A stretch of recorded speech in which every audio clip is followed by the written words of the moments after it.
Léguer des biens immobiliers, en vrai, c'est une épine dans le pied. J'aimerais léguer mes biens à mes enfants, qu'est-ce que tu ferais? Bah déjà, je les lèguerai pas parce que c'est la pire idée qu'il puisse y avoir. Les gens veulent léguer des biens parce que, tu sais, à l'époque de nos grands-parents, on disait ouais, je vais faire une maison, puis ensuite je vais la léguer à mes enfants, comme ça le patrimoine va rester. Déjà, léguer des biens, ça coûte super cher.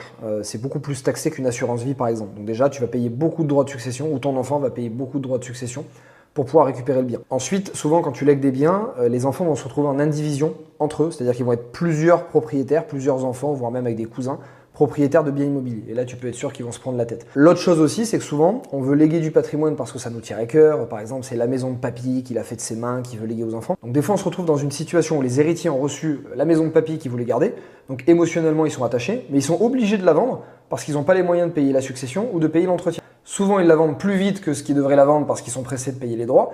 Donc du coup, ils la vendent en dessous du marché. Donc finalement, personne n'est content parce qu'ils n'ont pas la maison de papy. Et en plus de ça, ils l'ont vendu moins cher que si c'était papy qui l'avait vendu de son vivant.